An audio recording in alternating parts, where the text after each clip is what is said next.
Ces dernières années, l'engouement autour du jeu vidéo ne cesse de croître. En effet, il rivalise aujourd'hui avec le cinéma, la télé ou bien le sport lui-même. Le public friand de jeux vidéo ayant donc fortement augmenté, les entreprises de ce secteur sont devenues de plus en plus imposantes et organisent aujourd'hui des événements qui fidélisent leur communauté. Les compétitions d'e-sport en sont un parfait exemple. L'e-sport ou sport électronique en français désigne la pratique du jeu vidéo obligatoirement multijoueur lors d'événements compétitifs. Les joueurs s'affrontent donc pendant différents tournois qui ont pour but de définir qui sera le meilleur joueur ou la meilleure équipe. C'est en 1997 avec le jeu Quake, un FPS similaire à Wolfenstein 3D ou bien à Doom, que la première compétition de jeux vidéo a eu lieu, regroupant près de 300 concurrents.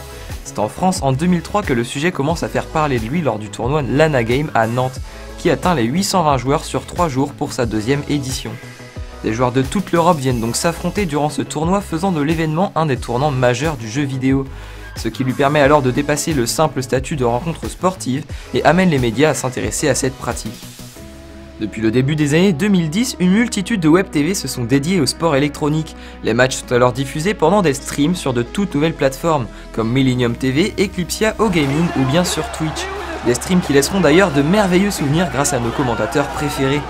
En 2014, la chaîne américaine ESPN2 a diffusé à la télévision la grande finale de Dota 2, un match vu par plus de 20 millions de téléspectateurs dans le monde.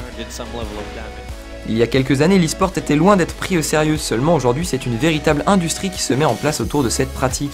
C'est d'ailleurs une des industries les plus croissantes dans le monde. C'est avec des jeux comme StarCraft, Dota, Counter-Strike ou League of Legends que l'e-sport prend de l'ampleur.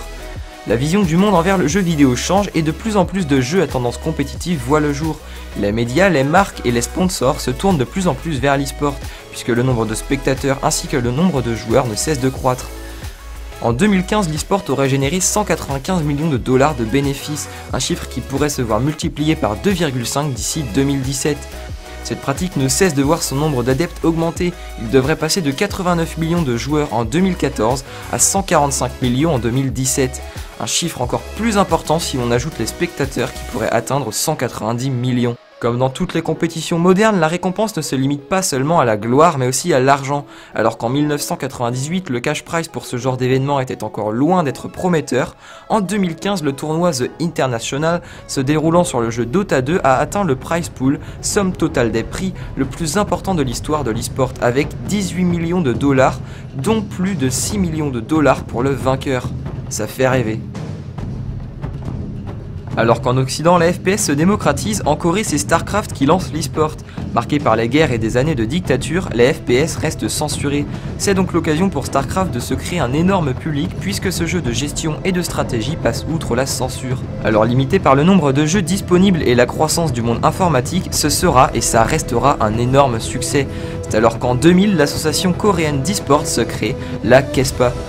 Les diffusions de matchs de StarCraft à travers le pays deviennent un véritable show puisque tout est fait pour le spectacle.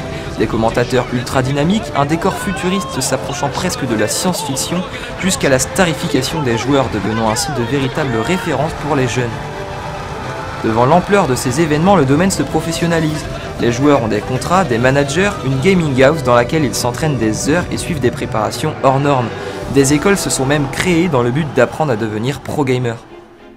De l'e-sport sur des jeux mobiles, me direz-vous? Eh bien oui, c'est arrivé. En 2015, le studio Super Evil Megacorp, composé d'anciens géants du jeu vidéo, notamment de chez Riot, Rockstar ou bien Blizzard, annonce qu'ils sont bien décidés à faire de Vainglory le premier jeu mobile compétitif.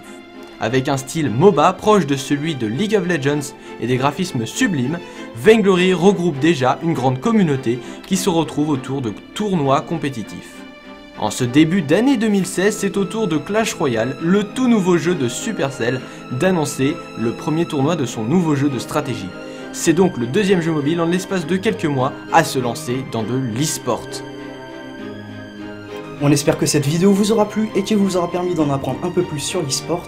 N'hésitez pas à mettre dans les commentaires le sujet du prochain Game Culture et on remercie au passage Tarol124 de nous avoir proposé ce sujet. Sur ce, je vous souhaite à tous bon jeu.